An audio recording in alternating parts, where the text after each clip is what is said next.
Welcome back to the channel. ಮೊದಲನೇದಾಗಿ ನಮ್ಮ Seth Freakin Rollins ಅವರ ವಿಷನ್ ಬಗ್ಗೆ ಮಾತಾಡೋದಾದ್ರೆ ನಿಮಗೆ ಗೊತ್ತಿರಬಹುದು, ಈಗ ಡಬ್ಲ್ಯೂ ಮೈನ್ ಫ್ಯಾಕ್ಷನ್ ಆಗಿ ಈ ಒಂದು ವಿಷನ್ ಫ್ಯಾಕ್ಷನ್ ನಮಗೆ ನೋಡೋದಕ್ಕೆ ಸಿಗ್ತಾ ಇದೆ. ಅಂಡ್ ಈಗ ಈ ಒಂದು ಫ್ಯಾಕ್ಷನ್ ಗೆ ಹೊಸ ಎಂಟ್ರಿ ಕೂಡ ನಮಗೆ ನೋಡೋದಕ್ಕೆ ಸಿಕ್ಕಿದೆ. ಅಂಡ್ ಈಗ ಈ ಒಂದು ಫ್ಯಾಕ್ಷನ್ ಅಲ್ಲಿ ಟೋಟಲ್ ಆಗಿ 5 ಜನ ಇದ್ದಾರೆ. Seth Rollins, Becky Lynch, Paul Heyman, Bronson Reed ಹಾಗೆ ಬ್ರಾನ್ ಬ್ರೇಕರ್.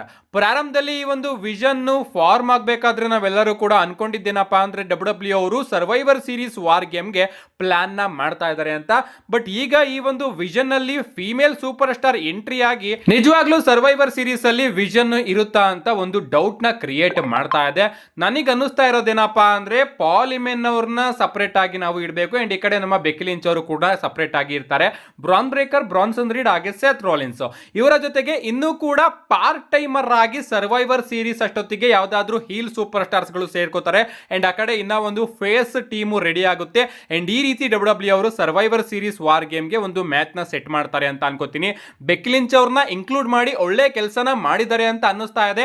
ಎಜಿಲಿ ಅವರ ರಿಟರ್ನಿಗೋಸ್ಕರನೇ ಬೆಕ್ಕಿ ಲಿಂಚ್ ಅವ್ರನ್ನ ಡಬ್ಲ್ಯೂ ಅವರು ಈ ಒಂದು ವಿಷನ್ ಫ್ಯಾಕ್ಷನ್ ಗೆ ಇನ್ಕ್ಲೂಡ್ ಮಾಡಿರೋದು ಅರ್ಥ ಆಗ್ತಾ ಇದೆ. ಅಂಡ್ ನಿಜವಾಗ್ಲೂ ಬ್ಲಡ್ ಲೈನ್ ಅಲ್ಲಿ ನಾವು ರೂಮರ್ಸ್ ಗಳನ್ನ ಕೇಳಿದ್ವಿ, ಫೀಮೇಲ್ ಸೂಪರ್ ಸ್ಟಾರ್ ನ ಎಂಟ್ರಿ ನಮಗೆ ನೋಡೋದಕ್ಕೆ ಸಿಗಬಹುದು, ನಾಯಾ ಜಾಕ್ಸ್ ಅವರು ಬರಬಹುದು, ನಯೋಮಿ ಅವರು ಬರಬಹುದು ಅಂತ. ಬಟ್ ಡಬ್ಲ್ಯೂ ಅವರು ಅಲ್ಲಿ ಆ ಒಂದು ಐಡಿಯಾನ ಟ್ರೈ ಮಾಡಲಿಲ್ಲ. ಅಂಡ್ ಅದಕ್ಕೋಸ್ಕರ ಈಗ ಸೆತ್ ರೋಲೆನ್ಸ್ ಅವರ ಈ ಒಂದು ವಿಷನ್ ಫ್ಯಾಕ್ಷನ್ ಅಲ್ಲಿ ಫೀಮೇಲ್ ಸೂಪರ್ ಸ್ಟಾರ್ ಆಗಿ ಬೆಕ್ಕಿ ಲಿಂಚ್ ಅವರ ಎಂಟ್ರಿ ನಮಗೆ ನೋಡೋದಕ್ಕೆ ಸಿಕ್ಕಿದೆ. ಅಂಡ್ ಇನ್ನೇನು ಸರ್ವೈವರ್ ಸೀರೀಸ್ ಹತ್ರ ಇರೋದ್ರಿಂದ ಆದಷ್ಟು ಬೇಗ ಅದಕ್ಕೆ ಬಿಲ್ಡ್ ನು ಕೂಡ ಡಬ್ಲ್ಯೂ ಅವರು ಪ್ರಾರಂಭ ಮಾಡ್ತಾರೆ. ಕಾದ್ ನೋಡೋಣ ಸೆತ್ ರೋಲೆನ್ಸ್ ಅವರ ಕಡೆಗೆ ಇನ್ನೂ ಇಬ್ಬರು ಯಾವ ಸೂಪರ್ ಸ್ಟಾರ್ಸ್ ಗಳು ಬರ್ತಾರೆ ಅಂಡ್ ಯಾವಾಗ ಡಬ್ಲ್ಯೂ ಅವರು ಆ ಒಂದು ಬಿಲ್ಡ್ ನ ಪ್ರಾರಂಭ ಮಾಡ್ತಾರೆ ಅಂತ.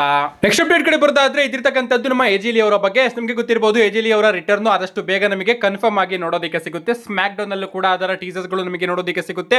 ಅಥವಾ ಸ್ಮ್ಯಾಕ್ ಡೌನ್ ನಲ್ಲಿ ಡಬ್ಲ್ಯೂ ಅವರು ಅನೌನ್ಸ್ ಮಾಡಬಹುದು ಎಜಿಲಿ ಅವರು ರಿಟರ್ನ್ ಆಗ್ತಾ ಇದ್ದಾರೆ ಅಂತ, ಅಥವಾ ಸ್ಮ್ಯಾಕ್ ಡೌನ್ ನಲ್ಲಿ ಅವರ ರಿಟರ್ನ್ ಕೂಡ ನೋಡೋದಕ್ಕೆ ಸಿಗಬಹುದು. ಅಂಡ್ ಈಗ ಸಿಎಂ ಪಂಕ್ ಅವರು ಕೂಡ ಎಜಿಲಿ ಅವರ ರಿಟರ್ನ್ ನ ಹೈಪ್ ಮಾಡ್ತಾ ಇದ್ದಾರೆ. ಅವರು ತನ್ನ ಇನ್ಸ್ಟಾಗ್ರಾಮ್ ಅಲ್ಲಿ ಈ ಒಂದು ಸ್ಟೋರಿನ ಅಪ್ಲೋಡ್ ಮಾಡ್ತಾರೆ. Okay, you ask for it, ತಗೋ ಅಂತ ಕೊಡ್ತಾ ಇದ್ದಾರೆ. ಅಂದ್ರೆ ನೀನೇ ಇದನ್ನ ಕೇಳಿದ್ದು, ಈಗ ನಾನು ಕೊಡ್ತಾ ಇದ್ದೀನಿ ಅಂತ ನಮ್ಮ ಸಿಎಂ ಪಂಕ್ ಅವರು ಹೇಳ್ತಾ ಇದ್ದಾರೆ. ಏನೇ ಆಗ್ಲಿ ಗೈಸ್, ಎಜಿಲಿ ಅವರ ರಿಟರ್ನ್ ಡಬ್ಲ್ಯೂ ಅವರು ತುಂಬಾನೇ ಇಂಪ್ಯಾಕ್ಟ್ಫುಲ್ ಆಗಿ ತೋರಿಸ್ತಾರೆ ಅಂತ ಅನ್ಕೋತೀನಿ, ನಂಬಿದ್ದೀನಿ ಕೂಡ. ಅಂಡ್ ಇದರಿಂದ ರೆಸಲ್ ಪಲೂಸಾ ಇನ್ನೂ ಕೂಡ ಹೈಪ್ ಅಪ್ ಆಗ್ತಾ ಇದೆ. ಅಂಡ್ ಅದ್ರ ಪ್ರಕಾರ AEW all out premium live event ಗೆ ನಾವು ಇಲ್ಲಿಂದಾನೇ ರಿಪ್ ಹೇಳ್ಬೇಕು. ಯಾಕಂದ್ರೆ ರೆಸಲ್ ಪಲೂಸಾ ಹೆಡ್ ಟು ಹೆಡ್ ಹೋಗ್ತಾ ಇದೆ AEW ಪ್ರೀಮಿಯಂ ಲೈವ್ ಇವೆಂಟ್ ವಿರುದ್ಧ.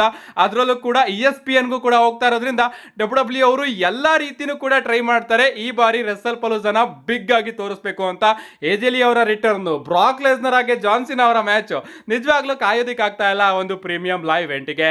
ನಮ್ಮ ನೆಕ್ಸ್ಟ್ ಅಂಡ್ ಫೈನಲ್ ಅಪ್ಡೇಟ್ ಕಡೆ ಬರೋದಾದ್ರೆ ಇದಿರ್ತಕ್ಕಂಥದ್ದು ನಮ್ಮ ಸಿನೇಷನ್ ಲೀಡರ್ ಜಾನ್ ಸಿನಾ ಅವರ ಬಗ್ಗೆ. ಅಂಡ್ ಈ ಒಂದು ಅಪ್ಡೇಟ್ ನ ಕೇಳಿ ನಿಮ್ಗೂ ಕೂಡ ಹೌದು ಕುರು, ಡಬ್ಲ್ಯೂ ಅವರು ಈ ರೀತಿ ಮಾಡಬಹುದು ಅಂತ ಖಂಡಿತವಾಗ್ಲೂ ಅನ್ಸುತ್ತೆ.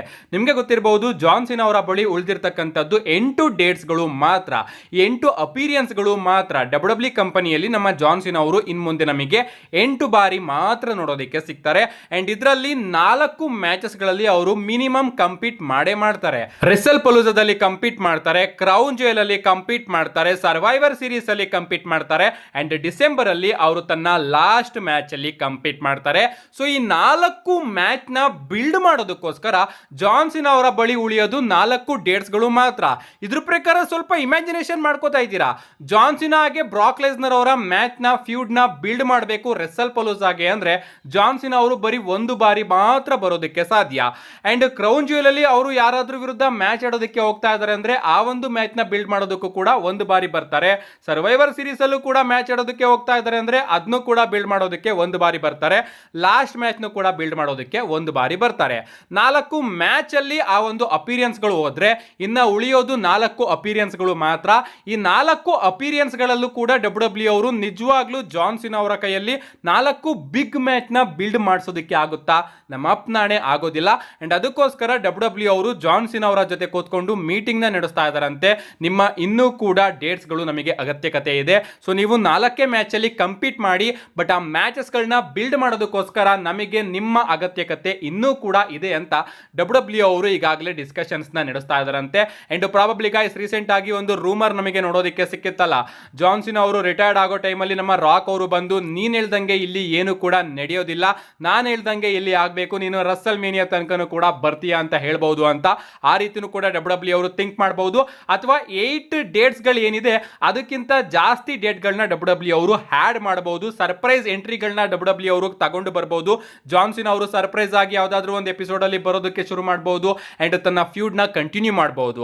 ಬರೀ 8 ಅಪಿರಿಯನ್ಸ್ ಅಲ್ಲೇ ನಮ್ಮ ಜಾನ್ಸಿನ್ ಅವರ ಈ ಒಂದು ಟೂರ್ ಕಂಪ್ಲೀಟ್ ಆಗುತ್ತೆ ಅಂದ್ರೆ ನಿಜವಾಗ್ಲೂ ಬರ್ತಾ ಬರ್ತಾ ಡಬ್ಲ್ಯೂ ಅವರು ಹಾಳು ಮಾಡಿಬಿಟ್ರು. ಸ್ಟಾರ್ಟಿಂಗ್ ಜಾನ್ಸಿನ್ ಅವರ ಕೈಯಲ್ಲಿ ಅಷ್ಟೊಂದು ಬೇಕಾಬಿಟ್ಟಿ ಅಪಿರಿಯನ್ಸ್ ಗಳನ್ನ ಮಾಡಿಸಿ ಎಂಡಿಂಗ್ ಅಲ್ಲಿ ಇಷ್ಟು ಅಪಿರಿಯನ್ಸ್ ಗಳನ್ನ ಇಟ್ಕೊಂಡು 4 ಬಿಗ್ ಮ್ಯಾಚಸ್ ಗಳ ಜೊತೆ ಯಾವ ರೀತಿ ನೀವು ಕಂಪೀಟ್ ಮಾಡೋದಕ್ಕೆ ಆಗುತ್ತೆ ಅಲ್ವಾ? ಕಾದ್ ನೋಡೋಣ ಗೈಸ್. ಐ ಥಿಂಕ್ ಎಕ್ಸ್ಟೆಂಡ್ ಆದ್ರೆ ಚೆನ್ನಾಗಿರುತ್ತೆ. ಜಾನ್ಸಿನ್ ಅವರ ಇನ್ನೂ ಕೆಲವೊಂದಷ್ಟು ಅಪಿರಿಯನ್ಸ್ ಗಳು ಹ್ಯಾಡ್ ಆಗ್ಲೇಬೇಕು. ಅದನ್ನ ಬಿಟ್ರೆ 4 ಮ್ಯಾಚ್ಗೆ 4 ದಿನ ನೋಡೋದಕ್ಕೆ ಸಿಗ್ತಾರೆ ಅಷ್ಟೇ ಆ ಒಂದು ಮ್ಯಾಚ್ ನ ಫ್ಯೂಡ್ ನ ಬಿಲ್ಡ್ ಮಾಡೋದಕ್ಕೆ. ಇದ್ರ ಪ್ರಕಾರ ಜಾನ್ಸಿನ್ ಹಾಗೆ ಬ್ರಾಕ್ ಲೆಸ್ನರ್ ಅವರ ನಡುವೆ ನಮಗೆ ಒಂದೇ ಒಂದು ಫೇಸ್ ಆಫ್ ನೋಡೋದಕ್ಕೆ ಸಿಗುತ್ತೆ. ಎರಡನೇದಾಗಿ ಅವರ ಮ್ಯಾಚ್ ನಮಗೆ ನೋಡೋದಕ್ಕೆ ಸಿಗುತ್ತೆ. ನಿಜವಾಗ್ಲೂ ಅದು ಇಂಟ್ರೆಸ್ಟಿಂಗ್ ಆಗಿರೋದಿಲ್ಲ. ಕೇಳ್ಕೊತೀನಿ ಡಬ್ಲ್ಯೂ ಬಳಿ ಏನಾದ್ರೂ ಮಾಡಿ ಜಾನ್ಸಿನ್ ಅವರ ಇನ್ನೂ ಅಪಿರಿಯನ್ಸ್ ಗಳನ್ನ ತಗೊಂಡು ಬರಲಿ ಅಂತ. ನಿಮ್ಗೆ ಅನ್ಸುತ್ತೆ ಇದ್ರ ಬಗ್ಗೆ ನಿಮ್ಮ ಅನಿಸಿಕೆನ ಕಮೆಂಟ್ ಮಾಡಿ ಅಂತ ಹೇಳ್ತಾ see you guys in my next video.